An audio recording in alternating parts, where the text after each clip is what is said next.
sub this in. So, yeah, smaller TV than we would like. Sure, restroom.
All right, everybody, we're going to get started.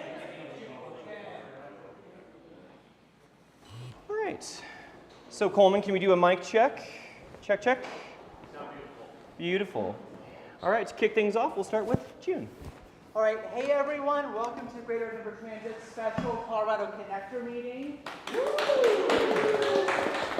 And I think this may be the most new faces I have ever seen at a GDT meeting. So we're going to start with a little bit about what GDT is and why you're here on the 23rd floor of the residential tower near Union Station.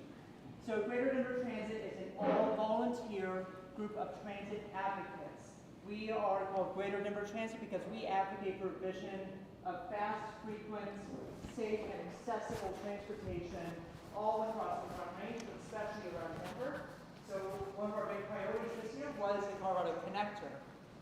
Currently, we do not have a consistent intercity train service in Colorado. If you want to take a train from Union Station here in Denver to any other city outside the Denver metro area or outside of Denver itself, you need to hop on the beautiful California Zephyr, which is a fantastic train, but it's mostly used as a tourist train. It's not necessarily useful for daily travel, right? If you want to go from Fort Collins to Denver, not using a car, you got to hop on a bus right now, right? It's not as fast, it's not as reliable, and it's certainly not as comfortable as train traffic. So, a bit of backstory. Why GDT has ended up with the illustrious honor of having CoCo with us today is that back in 2024, we were really worried about this train. We were really worried that this would be 3 trips per day, it wouldn't be very fast, it wouldn't be very reliable, and it ultimately wouldn't be useful. So this thing where I've shown you did Littleton still work for you? You'll do the intro, talk about the district. I will hand it back to you for a local return. Okay, that still works. Cool. Okay. We spent dozens and dozens of hours in the state capitol. Our members came out and testified in many, many committee hearings. And eventually, after that session was done and the dust had settled, after a couple of years, the team had worked on it and more, we got a vision of the Colorado Connector, which is actually useful, right? 10 trains per day to the north, 6 to the south, and now Poland is looking good too. So if all else holds, starting on January 1st, 2029, we will have our first trains up and down the Front Range in over 50 years. And importantly, with voter approval, that train will then increase its service span, get more frequent, and get faster. So it becomes a true alternative to driving up and down I-25, which is so, so important for our climate, for our future, and for the safety of everyone on the roads, and for our continued affordability. Driving a car ain't getting any cheaper, folks, but taking a train will always be cheaper. So that's a little bit about GDT. And thank you all so, so much for being here. If you want to find out more, we meet usually every third Thursday of the month right here in this space at 6 p.m. Doors open. Our meeting starts at 6:30. We cover mostly RTD. We cover Front Range Passenger Rail. We'll cover Mountain Rail. And occasionally we'll have special guests from other places. And oh gosh, I should have introduced myself. I'm June Churchill. I'm one of our leads. And I was our lead volunteer lobbyist in that 2024 session when we got that training. So, I think that's what I've got. I don't know, did I miss anything, James? Okay, great. Thank you all so much for coming here. Especially if this is your first time engaging with public transit advocacy, please don't let it be your last. We need as much help as possible from everyone to make transit in Denver actually useful for everyone. So that's the vision. Thank you all so much. I'm going to go back to drinking my Sprite. Thank you, June. All right, well, good evening, everyone. My name is James Flattum. I'm one of the co-founders of Greater Denver Transit. For those of you who are not with the group, I was honored to accept a full-time position with the Front Range Passenger Rail District back in January. I've since recused myself of my former rail votes as a member and lead of GDT. But I'm really excited to be here tonight to present along with the Vice Chair of the Front Range Passenger Rail District, Chris Nevitt, who's with us as well tonight. Welcome.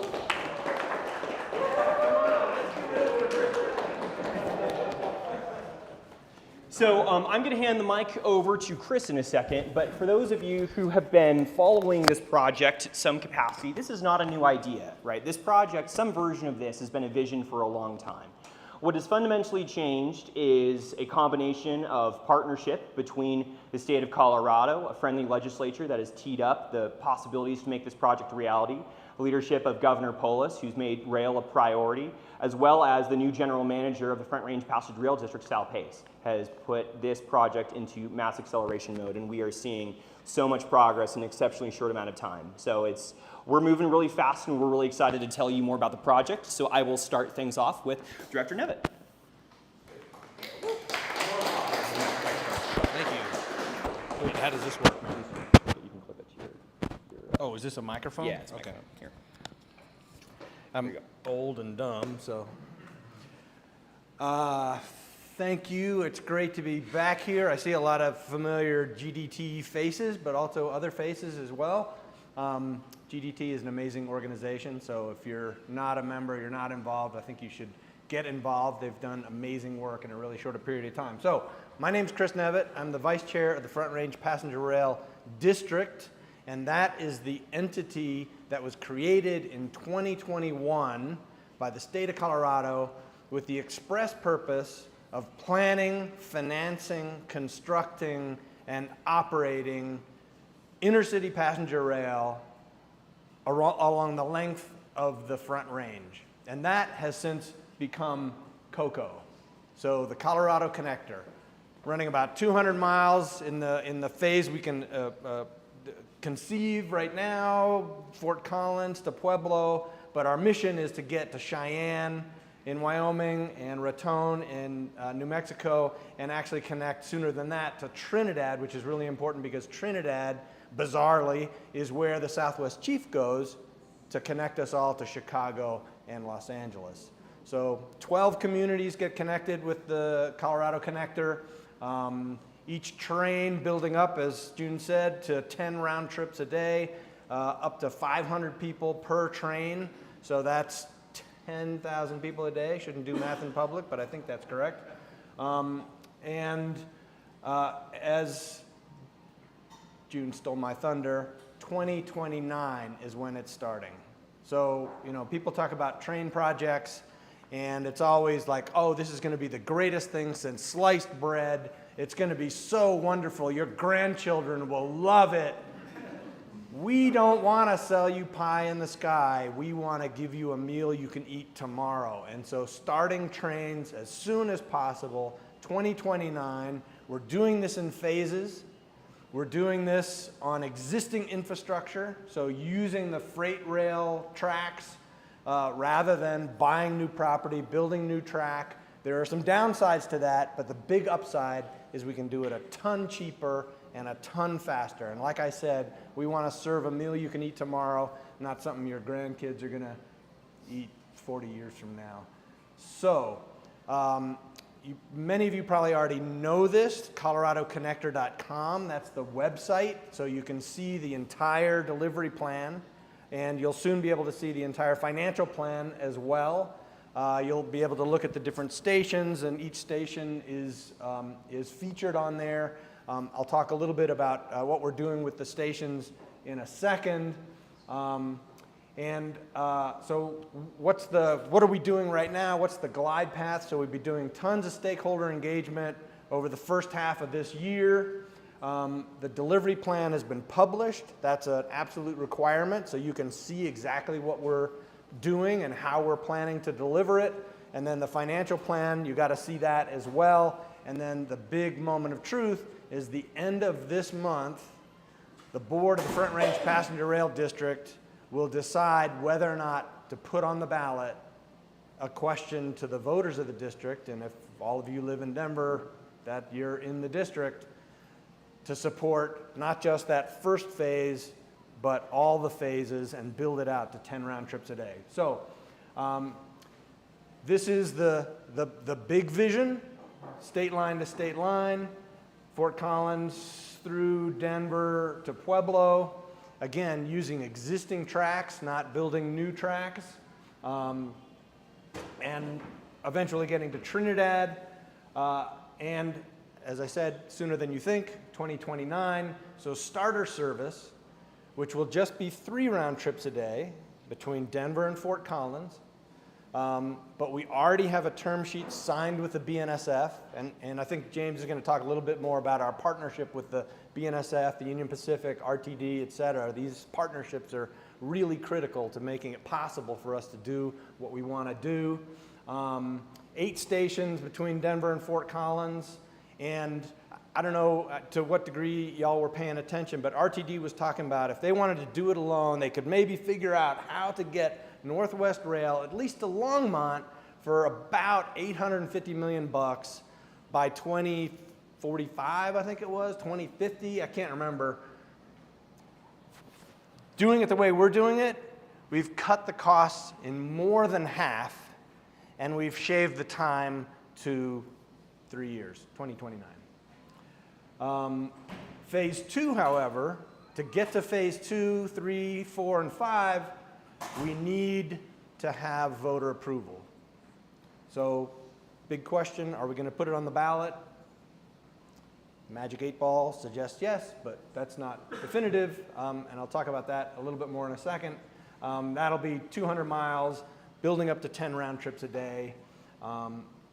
So, a little bit more detail. I think I've already covered all this. This is the phase 1, and we're being able to expedite this by our partnerships with the state of Colorado, with the BNSF, and with RTD.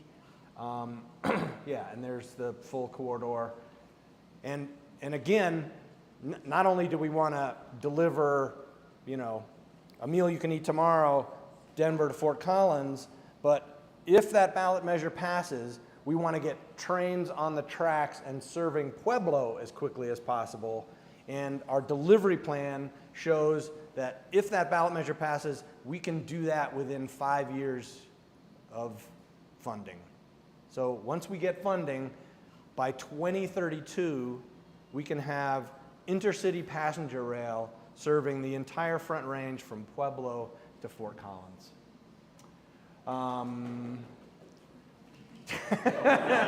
Yeah, right, that's awesome. And this has been, James said, this has been a dream forever. People have been talking about it for a long, long time. And the fact that the state of Colorado gave us the power to actually put a question to the voters directly is the thing that makes the difference. That makes it possible for us to do that. Travel time, about an hour and a half to Fort Collins, 2.5 hours to Pueblo. All this is details that we work out with the railroads. Initial equipment will be hybrid, diesel electric. Our goal is to get to 0 emissions by the end of the build-out period, 2045.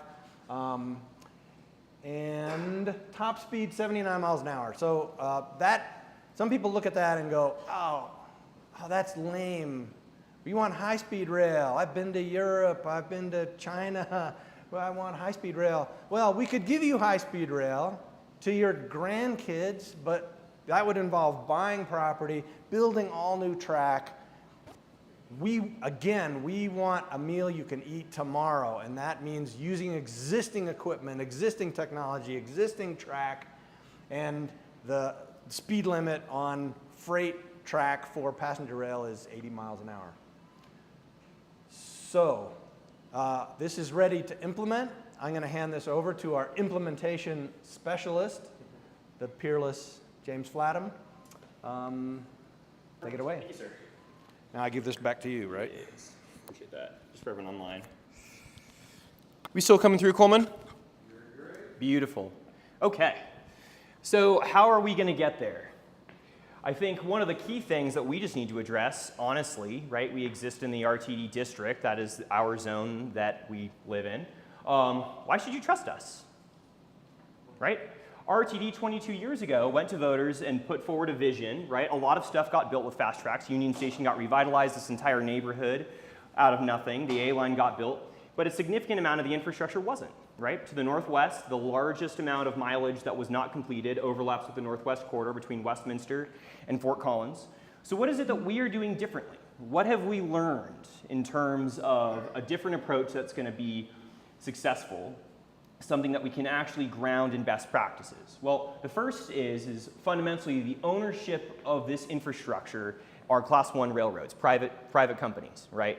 BNSF owns the tracks to the north, Union Pacific and BNSF share the tracks to the south. Fundamentally, we have had them with us from day one. Both railroads have members of ex officio representation, so non-voting board members, since 2021 who have actually helped us define the infrastructure, right, and define exactly what we needed to build to actually implement passenger rail on top of their tracks. Fundamentally, the way that we're approaching this is that the railroads themselves are going to own all of this infrastructure. So there's a base incentive, right, for everything that we build has got to be scoped to making sure this is successful because they don't want to overbuild. They don't want to build a whole bunch of extra infrastructure if they don't need it or if we don't need it because they have to maintain it. So there's this core piece of this that overlaps with getting to a infrastructure that is going to be reliable around their existing operations, something that's realistic, something that they can do. They're expected to do most of the work for the track upgrades themselves, but also, right, something that is incrementally expandable, right, where we can use the existing infrastructure to get service going quickly, right? 3 years from now, joint service starting, right? Passing a train service and then within 5 years having end-to-end service is light speed in terms of infrastructure. And this partnership is fundamentally the way that we're doing it. One of the other pieces of this that's really important, right, is the nature of the relationship with the host railroads. Previously, there were a lot of challenges with the way that RTD and also Amtrak has approached freight railroads. There have been adversarial relationships that get formed when historically what Amtrak has done is that they've approached track access from a right standpoint. They relied on legacy legislation to say, hey, railroads, we want to use your tracks. That created challenges a lot of times. What we're doing is we're working with them. We signed a term sheet already with BNSF in the north, right, for the segment that's further along. And in that term sheet, the terms are going to require basically the trains to run on time. Otherwise, the freight railroads are not going to make the full amount of money. So baked into the contract, we are going to incentivize reliable train service from day one. So in terms of the phasing, right, going back to what Director Nevitt was describing, right, in terms of the starter service 3 round trips, this is before any new sales tax or any tax of any kind is asked of the public. Using existing revenue as a partnership with RTD, the 2 new state fee revenues that were put into place in 2024 to kickstart 3 trains a day to the north. If the board approves a ballot referral and this proposal of a sales tax goes to the ballot, within 5 years of passing, that is where we reach phase 2, right? The 4 trips in the north, the 2 trips in the south. And then beyond 2032, right, we would ramp up incrementally to 10 round trips in the north, 8 in the south. I'm going to give you a little bit more about kind of RTD's role in this because I think to RTD's credit, they are stepping up to the plate. Phase 1, and I just want a point of comparison, California high-speed rail, it's a different kind of infrastructure, right? California high-speed rail's first phase costs over $120 billion. And a huge amount of that, right, is right-of-way acquisition. They had, thousands of parcels owned by families of various generations. They had to buy up all of that. A lot of litigious issues, right? We're not doing that. We are having a first phase that is $332 million, so a sub-fraction of that. No new taxes, also no federal funding. We are not depending on any assumptions for federal support in getting phase 1 off the ground. This is entirely within existing funding streams. And what you can see here, right, is that there's a split. The CapEx piece of this, RTD is paying for almost half of it. And to their credit, right, this represents the majority of the Fast Track's investment savings account. For the last 22 years, voters, right, have been paying into this. So I think where we come from as the district, right, is this precisely the train service that voters were promised 22 years ago? No, it's not, right? It's not. But this is, in terms of the resources RTD has, combined with state resources, this is the furthest we can go with the existing infrastructure and the existing resources we have before the public is asked for more. Operating costs as well is really important, right? You can see that it's basically broken up into thirds. If RTD was to go at this alone, it would cost them well over double. I mean, we're talking about a distance that's a little bit further than what RTD would cover themselves. But this partnership approach has fundamentally significantly lowered the cost that would be attributable to RTD if it were to go at it alone. Phase 2 is where we start to talk about needing a new source of revenue, right? Beyond 3 trains a day, the infrastructure that we would need to procure, the additional fleet, all of those pieces require a permanent new revenue source to be able to fund. So what we are currently modeling as staff is a 0.333% sales tax. It's about 1/3 of a penny on every dollar purchase, would be roughly 33 cents on every $100 purchase. And the reason that this is as low as it is compared to the huge, tens of billions, hundreds of billions of projects you see on the coast is that we're following a leasing strategy, right? We are functionally leasing track access. We may also very likely lease the fleet, at least during a couple of initial phases, that we can basically use as much of the existing infrastructure that's already there as possible to interlay and overlay these initial frequencies on the tracks. When we jump to phases 3 through 5, you'll notice that the number for capital costs increases, but this is over 15 years. So you should look at phases 3 through 5. All the phases are roughly 5 years in length. So the capital cost increases because this is where, after getting end-to-end service, right, we are going to start making the bigger investments, the longer sections of double track, the crossovers, longer sidings, more substantial station infrastructure. We were able to kind of put that into these later phases in order for us to prioritize getting something going, given the recognition of the trust issues that exist in the Denver metro area and beyond. So I think one of the other things, this body has got a lot of advocates in the room, right? I think there's a lot of people can answer this question about why would you build a train. But I think the first piece to meet everybody else where they're at, right, whether you've got an affinity for transit or trains or not, is congestion is costing us significantly more time and it's costing us significantly more money. We measured this. We could see the increase in hours between 23 and 2024. We can quantify the amount of gallons on average, excess fuel burned, and the amount of money we waste sitting in traffic. But why rail, right? If the I-25 US 36 situation is a problem, why is rail the right way to go in terms of opening up new capacity? Well, for the first thing, and if there's any nerdy stat, and a lot of the people in this room may already know this, right? But on average across the US, for every $1 that's invested in permanent transit and rail, you get $5 in economic return. 3 of those $5 are local sales, right? So rail and transit is an economic multiplier. And this is just on average, right? This includes like the not so great projects in other parts of the country. So this is a rough average. But what we also see, right, is when you look at intercity passenger rail, why is it on 6 of the 7 continents, everybody has done this, right? In countries that are bigger, smaller, mountainous, flatter, closer to the coast, denser, less dense, right? Why is it from Nairobi to Seoul, everyone has got intercity passenger rail? It's because it provides this economic value to the entire community and all those communities connected to the line. It's a huge jobs creator, 50,000 jobs for every $1 billion that's spent, and this is just an average. There's actually also evidence to say that transit and rail projects actually hire more people per dollar spent than highway and road projects. 30%. Meaningful amount of higher employment of really good paying jobs. There's a recognition of value to communities when rail is invested. And then I think from a climate standpoint, I think there's a lot of people in this room who care about climate change as well, right? Meaningfully lower impact on the climate, and also significantly more energy efficient to move people on two steel rails with steel wheels, right, than driving. And there's a huge meaningful savings to households. For households that are able to decrease car ownership, 3 cars to 2 cars, 2 cars to 1 car, because there are other options, there's multimodal options around them, households on average save $10,000 per year. That is a meaningful amount of money that can go to other home costs, especially when the world that we live in, where just cost of living is higher than it's ever been, right? So these are meaningful economic reasons for why we would be doing this.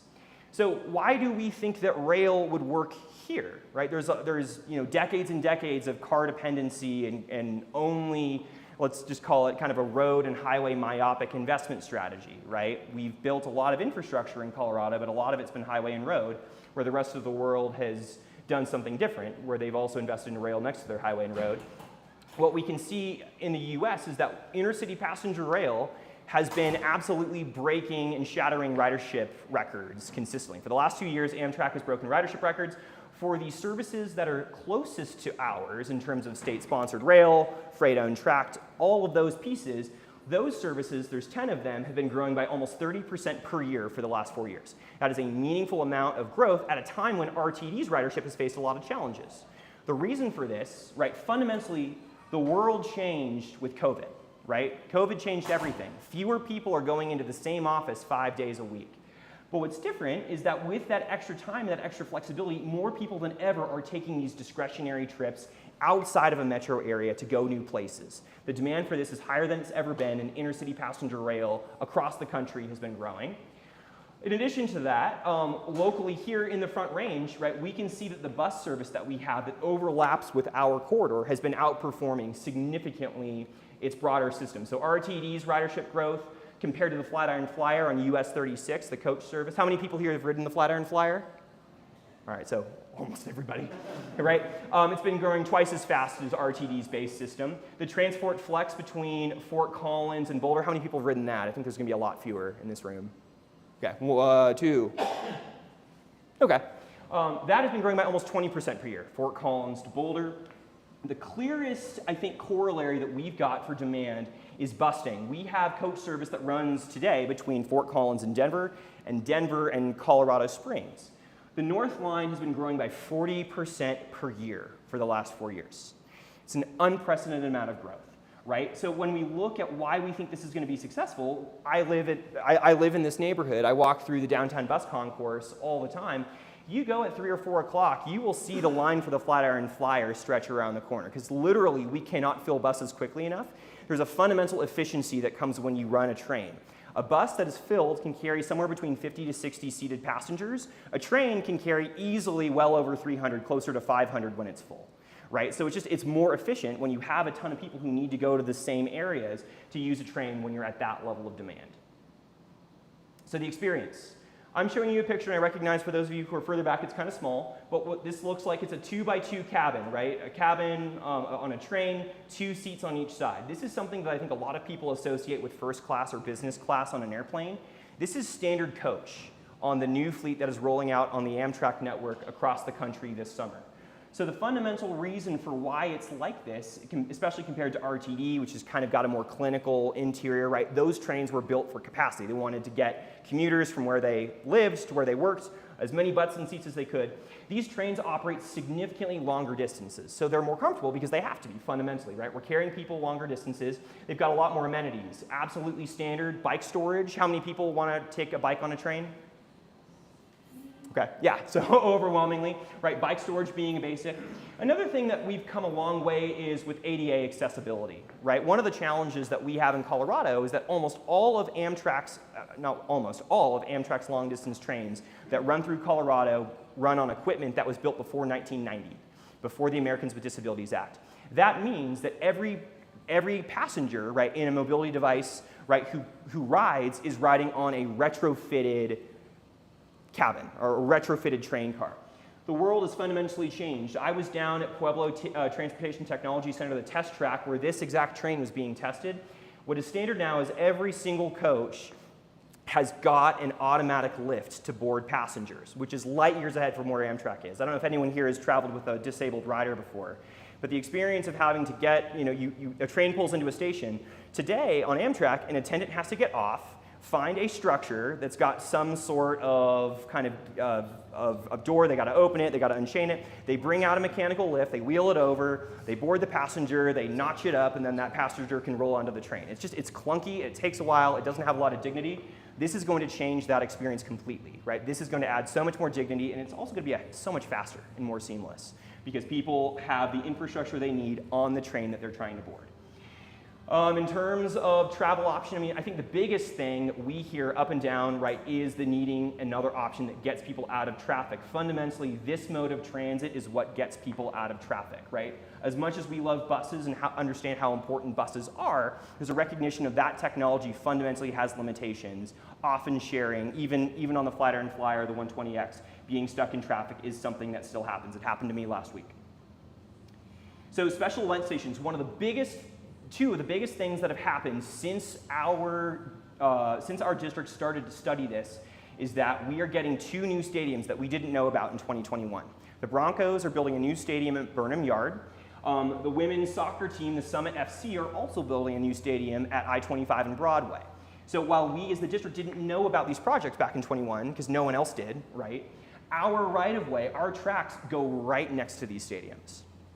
So there's a recognition. Our general manager, Sal Pace, along with our board of directors, has been directing us to work as carefully and expeditiously as we can to come up with a solution to actually get people conveniently right at the doorstep of both of these new stadiums. So this is something that we're working on today, right? We're going to be needing to collaborate with host railroads because there's a whole bunch of design considerations we still got to work out. But these are on their radar, and I think what was really heartening for us is that the Union Pacific, which is historically the more skeptical of the 2 host railroads in terms of some of the statements they make about prioritizing passenger rail service, they said in print that they're really excited to work with us to get trains to Broncos games in the future. So we are really, really excited about that. So last slide for me, and I'm going to turn it back to Director Nevitt. How are we going to measure success, right? In terms of what we are prioritizing, in terms of what the board has directed us to prioritize, we need to make sure that if I-25 and US 36 are not reliable, our trains have to be, right? So between prioritizing CapEx, prioritizing investment in infrastructure, to prioritize reliability and making sure that the agreements, the operating agreements we sign with the railroads, as well as our future operator, whether it's Amtrak or someone else, making sure that all of those things take into account a reliable service, because we recognize that that is how we build ridership. It needs to be reliable. Number 2 is that it's easy to use. We have not had intercity passenger rail in Colorado since the early 1960s. It is not a part of people's everyday lives.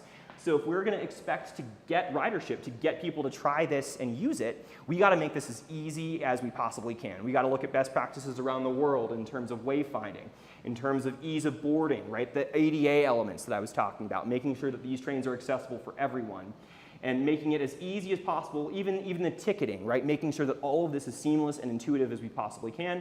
And then finally, affordability, right? If parking is a cost in Denver, there's a lot of places on this corridor that have free parking, right? So one of the things that we have to do is we recognize that there's a huge amount of the general public that doesn't necessarily have an affinity or an emotional attachment to a train, right? We, to be successful, have to make this train make economic sense for people to choose as an option compared to the other options that already exist. We're looking at busting to the Winter Park Express as kind of systems that are similar. So you can think of this to go from Fort Collins all the way to Denver, Pueblo all the way to Denver, right? Kind of the longer stretches. Somewhere between 10 and 25 bucks is what we're modeling. Also recognizing that our trains we think are going to be extremely full on game days. Every time that there's a Rockies game, every time there's a Broncos game. So we're also going to need to make sure that we consider pricing structures that are going to make sense to where our trains are not overloaded as well. So to talk about local return and the connection for Denver in particular, I'm going to hand this back to Director Nevitt.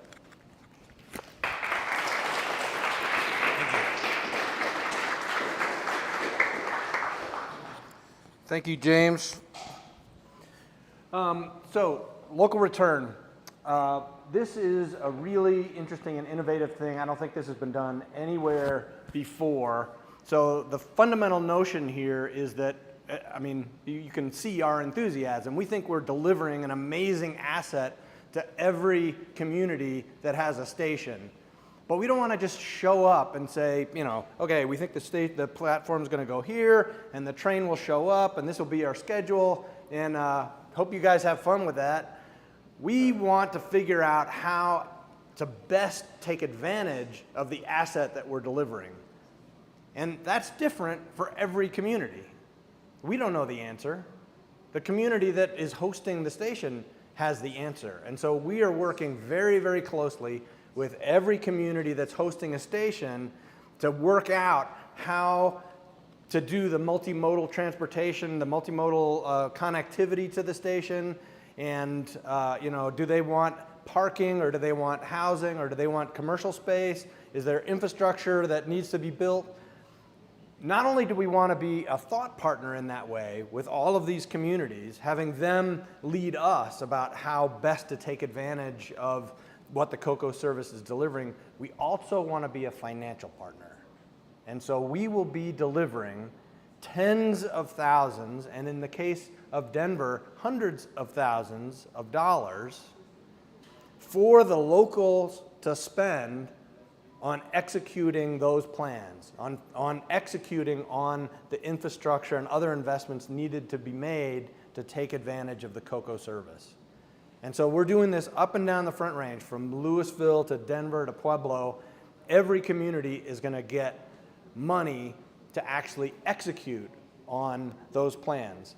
And we're structuring it so that it's not, a few $1 million this year and a few $1 million next year. No, it's a contract commitment so that they can bond against it. So they can think big and do big things right away to make that service as effective as possible. For Denver, it's almost $250 million. That's a pile of cash. 25 years. But again, we're structuring it as a contract so that the city of Denver can bond against that sum and build things more quickly. So yeah, local return, yeah, okay. Yeah, shaped by local communities. This is a slide showing all the cool things around Union Station, and as James said, we also have the two special event stops that we're now figuring out how to do. The one at Burnham Yard that the Broncos are so excited about, and the Summit FC Stadium there at Broadway and I-25. So what comes next? So we've been doing polling. It's looking pretty good. Over 60% support throughout the Front Range Passenger Rail District. And remember, it's not the state of Colorado, it's a special district, and I can answer questions about how it's constructed if you want to know that detail. Majority support in every region, and my favorite statistic, 2/3 of people believe it's going to benefit the state even if they're not going to ride the train. We've been doing a lot of town halls, sign-on letters of support. I think that's over 500 now. 25,000 people participated in the naming of the train, naming it the Colorado Connector, or CoCo. And then on August 28th, that's the moment of truth, when the board will vote to put it on the ballot or elect not to put it on the ballot. I can't prejudge that, but things are looking pretty good. One fun detail, James talked about the Transportation Technology Center. I don't know, do people know what the Transportation Technology Center in Pueblo is? Some people do, I think, but most people don't. It's crazy. This is the most advanced transportation technology test track in the world. When the Japanese put a new Shinkansen into service, they first take it apart, ship it here, and test it in Pueblo. But we don't have intercity passenger rail. Is that frickin' nuts? It's nuts, but so this seems like a very propitious place to make this decision, to put it on the ballot and send it to you for an up or down vote. So I think that's everything. Happy to take questions. Yeah, we'll do questions for just a few minutes. So thank you all for joining for this.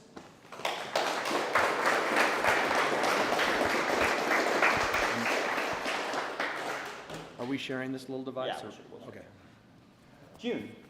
Yeah, question. So I'm glad to finally get more detail on the local return program. In Denver, there's slated to be 3 separate CoCo stations under this. There's One is certain, yes, 2 are in process. correct, but that is still 3 stations, 2 of which are special event stations.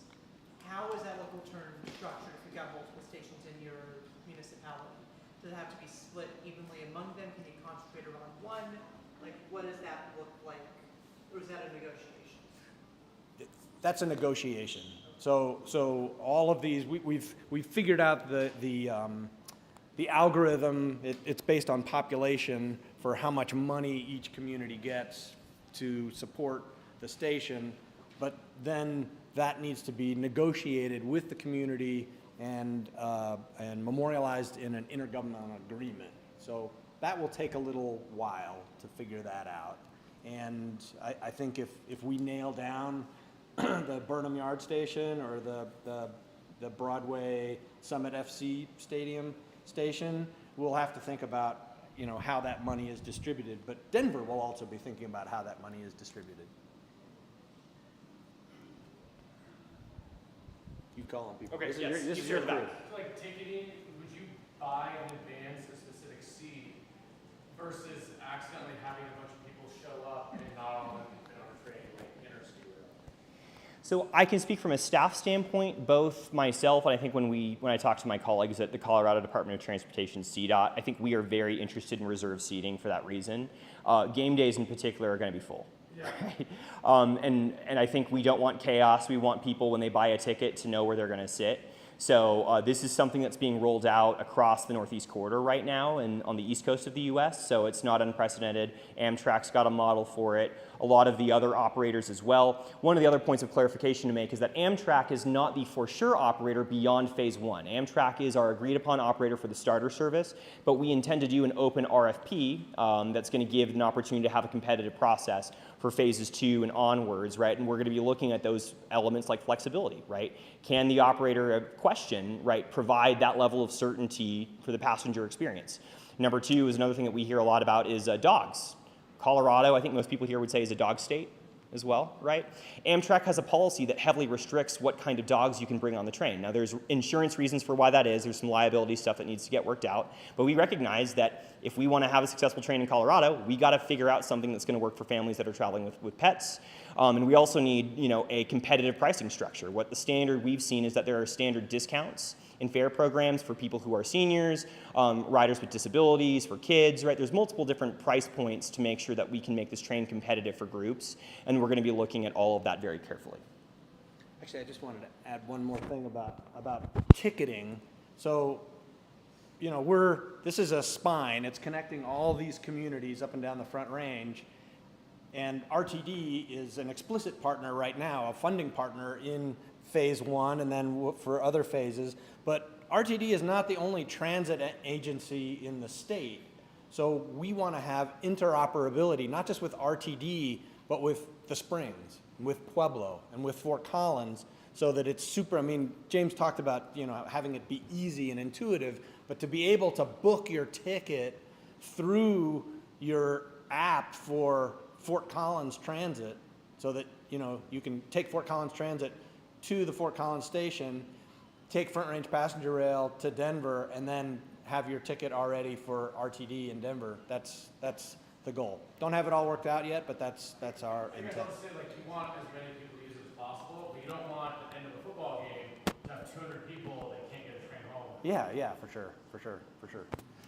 And, you know, all of the finesse of special events games, right, is going to be something that we're going to have to, you know, continue to develop. We've got examples of kind of how New Jersey does it. New Jersey Transit has got a program like that, the MBTA in Boston. A lot of times, though, these are commuter operations, not intercity operations. So we're going to have to think really carefully about that because, like you said, right, if you buy a ticket in advance, right, you don't want to have a whole flood of people taking your seat and you have to stand. So that's going to be something we're going to be very careful with. Yes, sir. 2 things. One, please repeat the question for our folks online. Thank you. Yes, we shall do that. Repeat the question. Number 2, what percentage of the budget, like in terms of the value coming in from the train, is the actual fares? What percentage of that minimal? And then I guess the follow-up would be, what would the necessary like tax perspective So what we are looking at is, as an intercity passenger train, right, the fare box recovery situation is very different from like an RTD or a local transit agency. I think RTD's fare box recovery is somewhere around 5 or 6%, right? The average for intercity passenger rail is closer to 50 or 60%. Now, us in Colorado have been taking a different approach over the last couple of years, right, where the state has used some of those recently passed fee revenue from the rental car and oil and gas fee to help subsidize tickets and make them more affordable. Well, I think the fruits of that, you could say, I think the Winter Park Express. How many people here have ridden the Winter Park Express? All right, yeah, so most people here, I think. Despite, I think, would everyone agree that last season was a deplorable ski season in terms of the amount of snow we had, right? We still saw record ridership, again. It was an awesome train season. It was an awesome train season, right? So I think between Director Nevitt and the rest of our board, the board has been speaking with one voice to us as staff about this. We are to prioritize ridership. We are not to prioritize fare box recovery.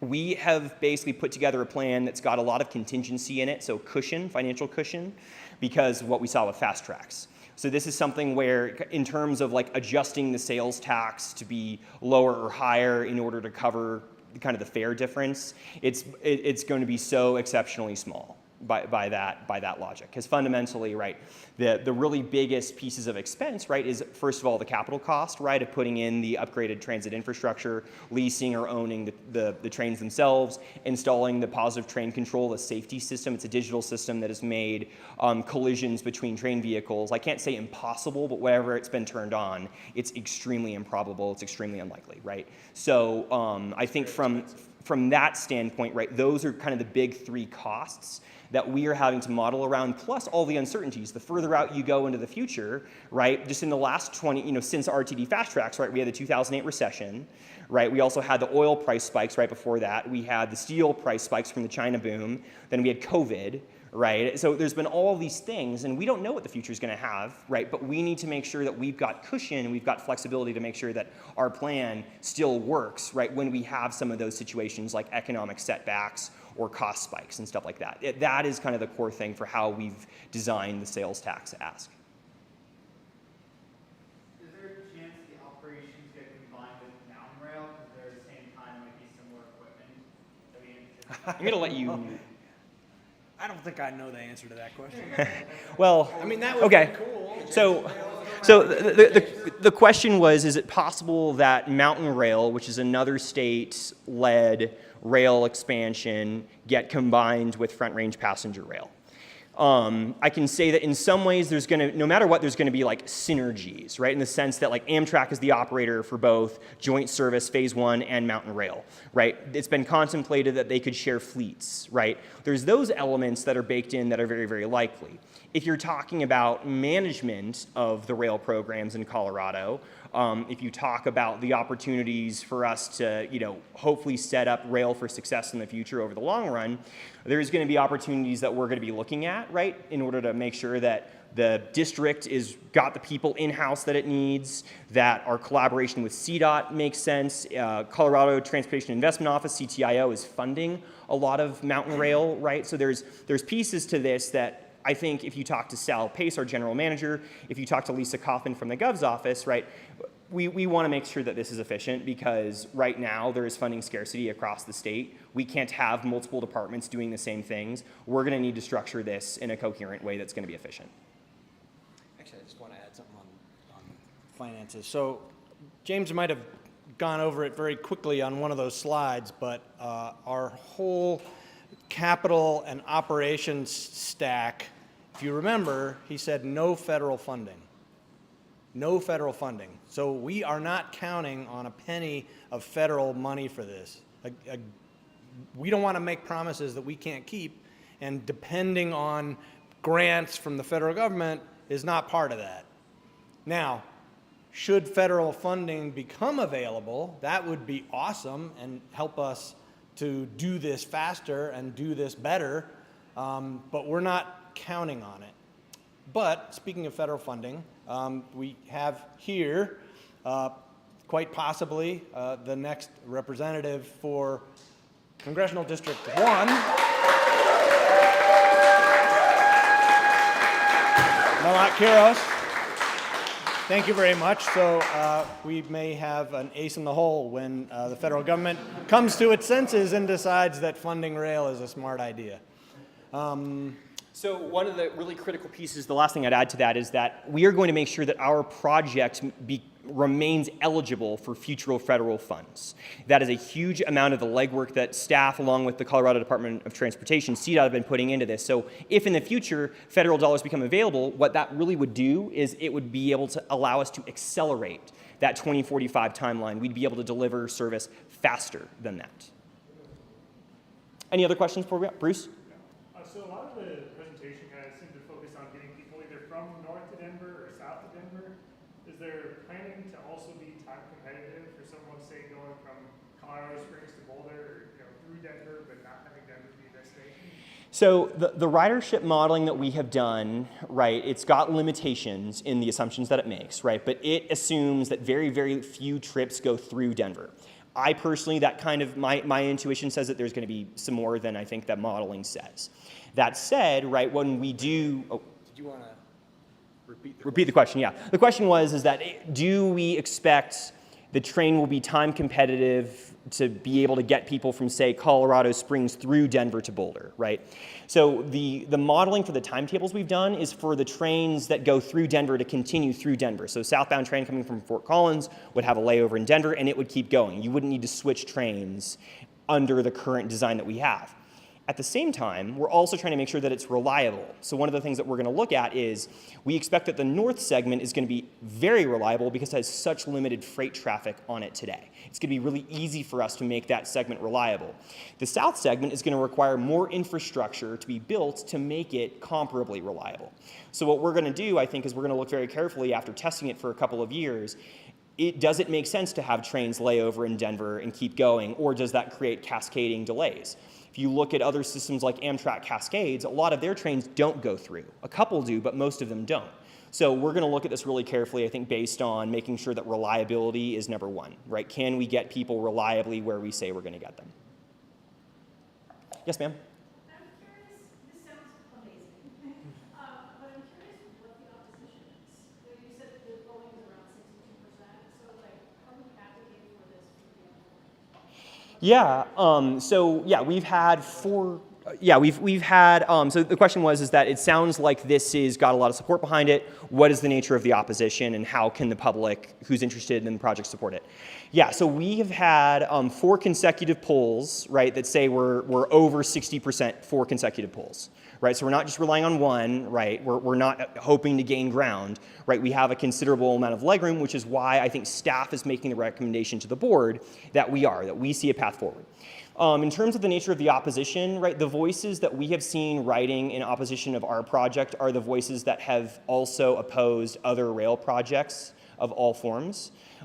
We have yet, I think, to come up with criticism of our financial plan yet, partially because we're still publishing a lot of this information in more detail. So we're going to be listening to the critics very carefully, right? Because sometimes with criticism, it can be very constructive and we can learn things. So we're going to listen to the skeptics. We're going to listen to the critics very carefully. I would say for the public who are interested in supporting it, the biggest thing is if you scan this QR code, check out our delivery plan first and foremost, right? We are still listening to feedback and we're still adjusting how we're presenting this. So if after reading this you still have questions or you feel like part of this wasn't clear to you, right? Write us an email. We connect you with how to do this because we want this to be clear for people. After August 28th, though, when the board makes a decision, if it is a yes decision, my role has to change in order to comply with fair elections law. I'm a member of staff, right? I cannot be seen to be advocating yes or no for a vote one way or the other. I can answer questions, right? So I can be invited to events and I can answer questions that people have. But in terms of the outreach and kind of the campaign side, that would take the form of some other entity, something in the public that says, hey, we want the train, right? That would be a campaign that would be run by someone who is not me or Sal, right, our general manager. Is there anything else you'd add to that? No. Okay, cool. Yes? Yeah, in regards to this hypothetical future ballot question, being from Longmont, I am very in tune with a lot of people who voted for trains back in 2004 and justifiably feel like they haven't gotten their money's worth. So what would you say to the people who voted for trains back in 2004 that are skeptical of voting for this again, should Well, I think part of this is we have to be honest, which is RTD blew it, right? RTD at the time radically underestimated what it was going to cost to deliver the full network that they envisioned, and part of that was because they made plans with other people's real estate without talking to them in detail about what it was going to take, right? There was if I could have been the fly on the wall for something that preceded my time, in the late 2000s there was a meeting where RTD officials sat down with BNSF Railway, and there was some form of conversation that was like, okay, so you BNSF you don't have any electric trains, you don't have any electric operations, but like you're fine if we just like put wires over your tracks, run 66 trains around your existing freight operation, and we've got an incompatible, we're gonna have to make you replace all your signals and stuff like that. Like you're fine with that, right? And the railroad way of saying no isn't to say no, it's to ask for a crazy high price, and that's what they did. So it wasn't that the freight railroads were in any way the bad guys in that situation. The freight railroads were like, well, where were you? Why weren't we part of the conversation? You were cashing checks, right, with our money, right, that we didn't agree to. That is the fundamental difference in our approach, is that we have from day one worked with the freight railroads as partners, recognizing that this is their infrastructure, they've got an existing business to run, and we can run a complementary service that benefits them and benefits the public, and it's just a fundamentally different approach. But importantly, that question of why the hell should I vote for a tax? I've been paying a tax and I got nothing for it. The answer to that question is you're getting it. Go back to the first one. You're getting that. So this is with no additional tax money. This was with existing funds. So the fast track savings account, that money wasn't down a rat hole. It was saved in a savings account. It's not enough to build what RTD talked about, but combined with the state funds, the state fee revenue, it is enough to build phase one. So you're getting those 3 round trips a day. That's what you can get. The question for people in Longmont and up and down the Northwest Corridor is that all you want? That's what we can pull off with the existing funds. But is that all you want? I'm guessing that you want more than that. You want more frequency, you want a better experience, and to be able to get not just to Denver, but to the Springs and Pueblo, I think that's compelling. So the tax is for the whole vision, but the thing you paid for in the first place, you're getting that with phase one. And I think the last piece, for those who are skeptical of RTD, I mean, to their credit, they're stepping up, right? I mean, this $156 million represents the majority of what's left in the Fast Track's investment savings account. In some ways, right, we as staff would say this makes sense because this is the longest amount of trackage that is yet to be built, right? But to their credit, they're stepping up to the plate. They've worked with us very, very collaboratively to come up with a solution. Because I think when you talk to members of the RTD board, some of whom you can speak to after this event, right, the board members who when they voted on the money, right, to get this started, the 90% design, right, the comments were, we've made promises and we got to go further and we can go further together. We as the Front Range Passenger Rail District want to help RTD go further. Yes, sir.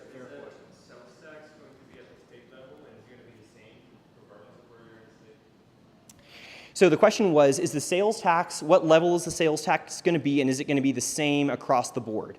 So the sales tax that we are modeling is only applicable to the Front Range Passenger Rail District boundaries. These boundaries were refined in state legislation, and basically to simplify it, it is basically you go to every station that we're running trains, and you carve out a 3 to 5 mile radius around it, and all of the existing municipal boundaries that touch that radius, those were included in the district. And the reason that we did this was when the district was created back in 2021, we didn't know what the alignment was going to be, right? There were alignments that went east of Denver that didn't even go through downtown, right?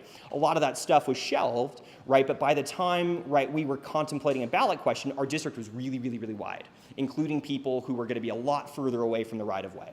So after working with the state legislature, after working with the municipal partners we have up and down the district, there was a consensus that we should be refining the district boundaries to the areas that were within a reasonable amount of distance to be able to access the train directly. And that is fundamentally what we have done. And so it is only that district that would be paying the 0.33% sales tax.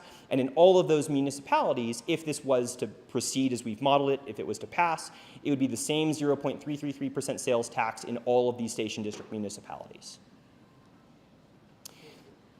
Okay, one last question. Can you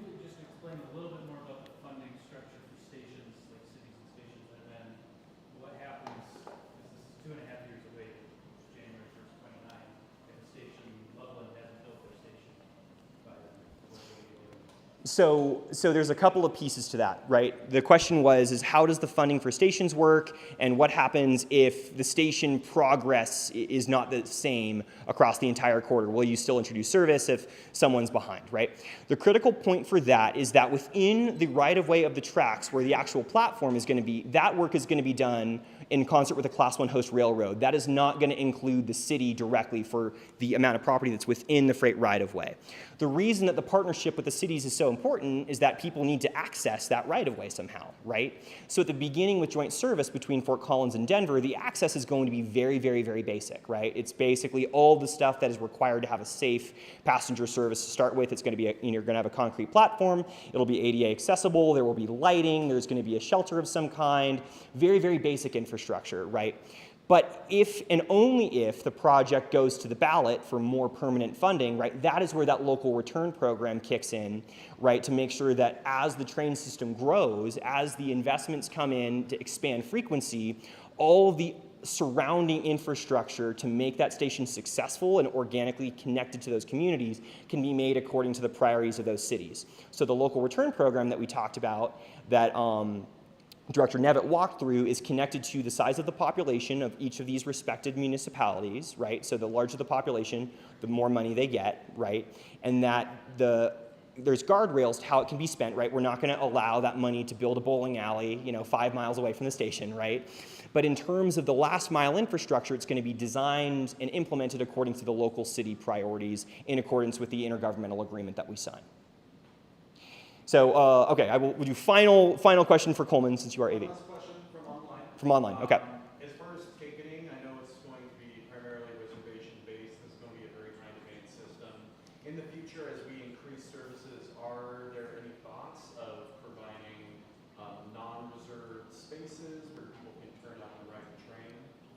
So that's a good question. So yeah, the question was, will we consider unreserved seating if we're looking at reserved seating? So part of this is going to depend on our operator. At the very beginning, if we get super basic infrastructure to bridge those first couple of years before we get our order of new trains, there may not be the ability to have reserved seating day one, right? So there may be an unreserved period at the very beginning. But once we do have the permanent fleet where we have the seat reservation systems, one of the things that we might explore is having maybe certain standing room seats for shorter distances. So say that you're going to ride CoCo out of Denver, out of Bronco Stadium to go someplace close, right? Maybe realistically we would offer standing room seats to Littleton, Westminster, something that isn't super, super long, something that someone realistically could stand or sit in a mobility device if they're disabled, right? We're going to look at all of that, but a huge amount of this is we got to make sure that it works, right? We're not going to commit to an exact pattern until we know that it's going to be a comfortable experience for everyone who has a reserved seat once we get to that point. So Chris and I will be around afterwards to answer more questions, but it sounds like Greater Denver Transit, there's a little bit more programming that we've got. So this will conclude the CoCo part of the presentation. So thank you for having us. Thank you for having Portland Castle District.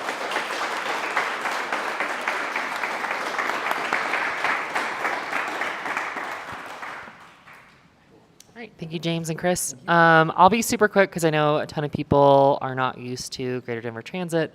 But some non-CoCo stuff, our big Pacific Northwest trip is next week. Folks are mostly going to be flying into Portland on Thursday, and we're taking the Cascades all the way up the Pacific Northwest from Portland to Vancouver. There have been some fires recently, so there's TBA stuff around the initial station, whether we want to do Portland downtown still if that's feasible, or if we need to cross the river to Vancouver, Washington.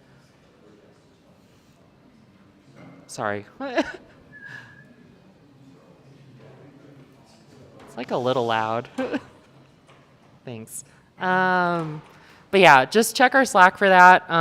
As far as itinerary, all of Portland is nailed down, but Seattle and Vancouver, if you have ideas, we could definitely still fit some stuff in there. So there's a Slack thread going on. Just come and find me for that. In terms of after this meeting, we're probably going to meet at Terminal Bar at Union Station to get drinks. People want to keep talking about CoCo or the Pacific Northwest trip or just learn more about Greater Denver Transit. Yeah, Gable, do you want to plug frequency? I don't put it on the slide today, but. I like you do. Well, I don't think we have a slide today, but my name's Gable, also one of the leads. If you want to keep up with anything GDT is doing, oh, yes, amazing, Leo. There is a QR code right there in the back that's going to be your best friend. That gives you access to our newsletter. It's called Frequency. It comes at a frequency of 1 email per month, which is terrible for everything but an email. So highly recommend that. It gives you great detailed info, or at least where to find it, just like we saw in this amazing presentation today.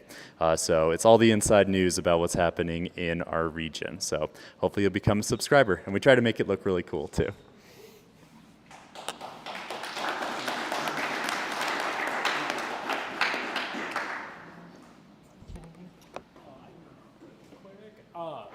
Hi, my name is Chandler. I'm also a lead here with Greater Denver Transit. I was also just going to plug, I think we know that everyone's been really interested in the RTD service cut discussion that's been playing out very publicly, and that we do want to talk about that.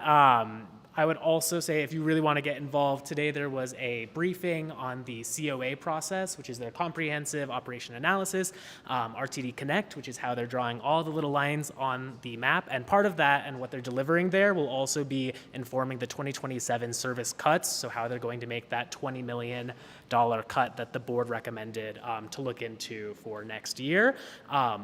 All of that said, they are they're offering paid opportunities to get involved as like a citizen resident for each RTD district. I think it's $2,500 to basically help inform that process. And I would just say, like, if you are interested, I think, and you're here, right? I think you are interested, not just in transit, but in making RTD work better for people. And so I would really push anyone who's interested to go online. And we can put that up in our Slack later if you're interested. Okay, we have one more quick segment, which I think James is going to lead, though I need to find him. Oh, he's outside. Okay, so we were going to have some of our local candidates come and speak, but I'm going to let James introduce them.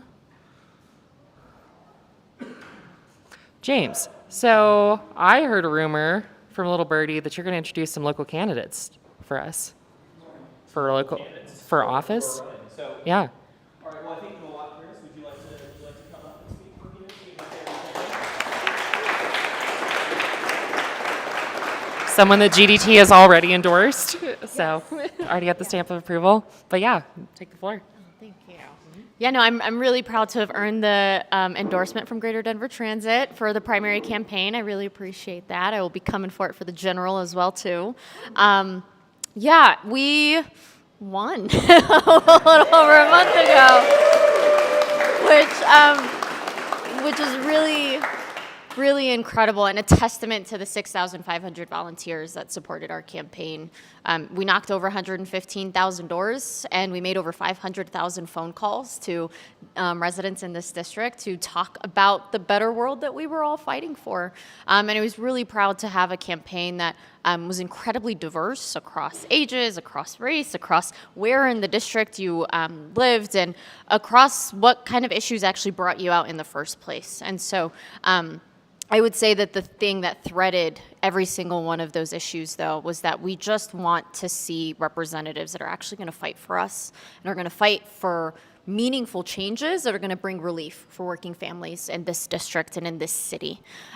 We've been spending this last month and a half first and foremost finding our footing again after what was a really surprising result for our team at least, but also trying to think about, okay, how can we do things a little differently, right? We are really, really lucky that we are in a very, very safe blue seat, so we feel really good going into the general, and that gives us an opportunity to think a little bit more ahead about how we want to actually lead in this district. And so we're going to be opening up some opportunities for folks to actually get to know some of the folks on our team and actually share some thoughts about what do they actually want to see from this office. What did they see that was done really well in the past? What did they see that could have been done better?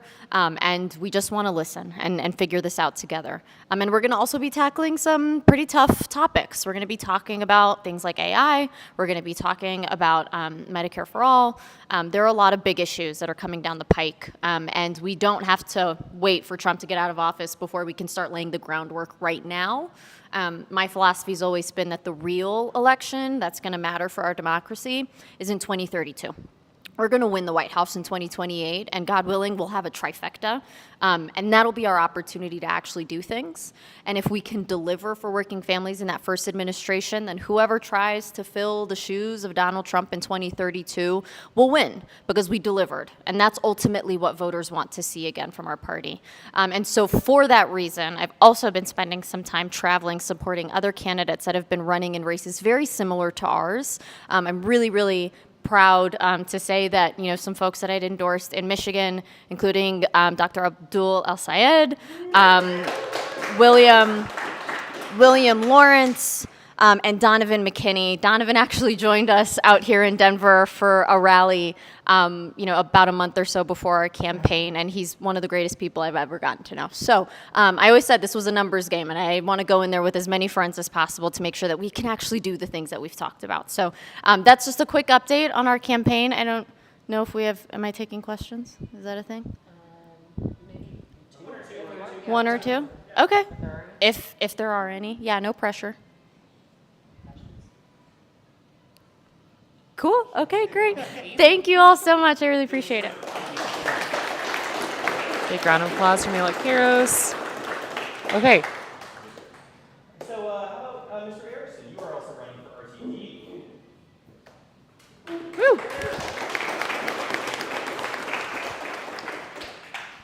Thank you. As you have heard, RTD is going to be a big part of making CoCo happen. We're a big part of why it needs to happen, because we really dropped the ball with fast tracks. We've done a lot of great things since 2004, but getting a train to Boulder, let alone Longmont, has not been one of them. And now is our time to deliver. I am proud to be a part of a coalition of people running for the board right now that is dedicated to bringing that funding year in and year out to making CoCo successful and being a part of that success story so that RTD can gain that trust again from the public that they placed in us in 2004. This CoCo referendum is absolutely a part of the RTD story, and right now is the chance to stack the governing board of RTD with people that are friendly to these sort of projects so that we can keep the momentum going. The people I'm running alongside, myself and Joe Mayer, we are good. We are as good as elected. We have knocked out any opponents, and it is too late to run against us. But we do, yes. We do have some friends in competitive races that are going to need our support. Michael Farrington and Jack Rosenthal are going to get a little speech here in a second. I encourage you to do everything you can to help my friends get on the board with me, because I am only as strong as the people alongside me, and I really need these people to get the work done. Thank you so much.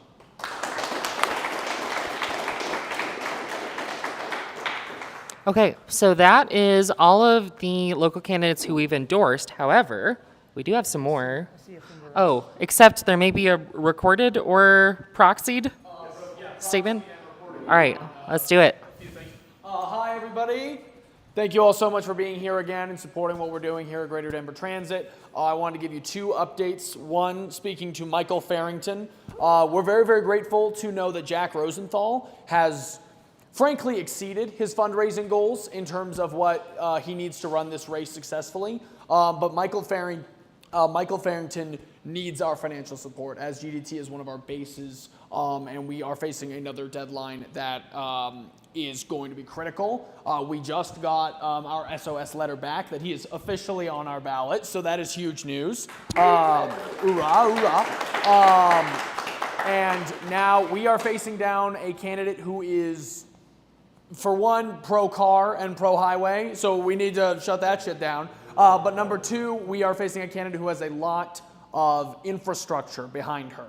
And so we are going to need the money to put the ads up to make this happen. So michaelforrtd.com, spelled either way with the 4 or FOR, is the place to go. Please go throw some money his way, $5, $10. It goes a long way to make this happen.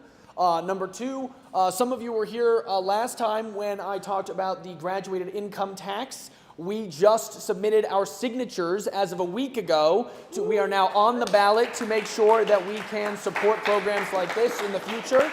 James and company have been talking about how CoCo is going to get funded by a 0.3% sales tax, and I'm so grateful that we're going to be able to make that happen. But in the long-term future, when it comes to wealth taxes, when it comes to income taxes that actually are fairly distributed for like folks who make more than $1 million a year, that is the long-term future for how we can truly fund like huge rail projects like this. And so I am so grateful for those of you who had the chance to sign our ballot measure, and it is going to be on your ballot in November. So please vote for it, obviously. Talk to your friends about why it's so important to tax the rich, tax their fair share, to make programs like this happen, and to support our healthcare and childcare programs. Thank you all so much. Also, shout out to Melak Kiros, who has been hosting events for the GIT for the last month or so. It is so important that we made that happen. Thank you all so much. Also, shout out to Brad, who is instrumental in the graduate income tax reform and all the work that they've done. Just literally incredible. God's strongest soldier. Okay, so now I can say the disclaimer. We have some more candidates. We have not endorsed anyone else here, but we would love to give them the floor anyways. So, June Churchill. Yes, that's me. Here you are. Okay. I left this off because I wanted to keep us focused on the train first and not on my candidacy. My name is June Churchill. I'm running for Denver City Council District 10. Welcome to it. You're in it right now. It is the center of Denver. When you look at a map of Denver where it says in big words Denver, that's District 10, right? It is downtown, it's Civic Center, it's the state capitol, the Botanic Gardens, Colfax, right? It is the center of town. It's the beating heart of our city. But for so long and for too long, it's been unaffordable for folks. It's not safe enough. And right now, downtown is struggling, as we all know, right? So I came into this from a legislative background and from an advocacy background. I've spent years trying to fix our streets. I'm the former Denver bike mayor, right? And that came out of years of budget advocacy where we managed to reallocate money that was misappropriated in the city budget towards road safety projects, right? That was work that I did. In the 2024 legislative session, I was in the state capitol fighting for intercity train service because I know that once we get the CoCo up and running, that is one of the most important things that we can do to help revitalize our downtown and make the city more affordable and useful for everyone, right? And so this is, and I do actually have some campaign finance news to come with because this is not the first time a lot of y'all have heard about this. A lot of y'all have actually donated and supported my campaign already. As of right now, I have the most donors of any candidate in District 10. That is no small feat since I'm running against a two-term incumbent council member who's been in office for 7 years and has only ever passed 2 amendments to our city budget, one of which I helped write. So in addition, I just got approved for fair elections funding. So one of the things I'm really passionate about is getting big money out of politics, so that regular people can determine how our government is run. Denver has that system. We have public funding of elections. So once you get 100 Denverites to donate to you, you get a 9-to-1 match on every single Denver donation. So next week, I'm depositing a $47,000 check from the city that was enabled by y'all donating and supporting my campaign. So if you would, thank you, first of all. So this campaign will be competitive. Right? I've got the most support on the ground of any candidate right now in terms of just pure donors. Right? We've got that Fair Elections Fund to match, and the election is in April. So what I'd love to ask is, I know none of this work is possible without everyone, right? I need 9,500 other people to support a vision of a more affordable, a safer, a more multimodal and transit-rich city, and a city which protects marginalized Denverites, right, instead of leaving us by the wayside. And so if you believe in that vision, if you want to support, I am going for the GDT endorsement also, I want to be clear. They just haven't finished the questionnaire and sent it to me yet.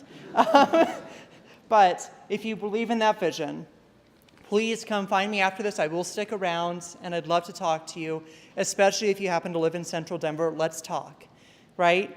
I've also got my donate link, so if you want to join the other 300 people that have donated so far, please scan this link right here. It is a 9-to-1 match if you donate up to $50 from the city of Denver. It's a massive force multiplier. It means that grassroots candidates like me can run against an incumbent and actually win, right? And bring about meaningful change for the city that I know we all love, right? Because we wouldn't be in this room if we didn't, right? You're here because you care. And that's what I want to bring to City Hall. So I'll leave this up for another couple seconds. Also, it looks super ratty because it is, because I've been carrying this around and just talking to regular people going about their day, right? Because that's how you win. So let people, I see a couple people on their phones. Gable.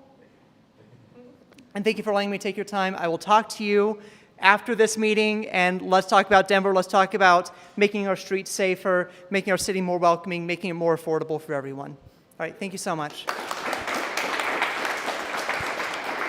Thank you, June. There is one other person I know who's running, but I think he may have had to leave early. John Glenn did leave. Okay, so I think that's it. I think we're probably going to head to Terminal Bar and have some drinks, chat about trains, buses, other modes of transit, taxing mechanisms, local politics, June Churchill, whatever you want. So yeah, thank you all for coming. So great to see so many new faces.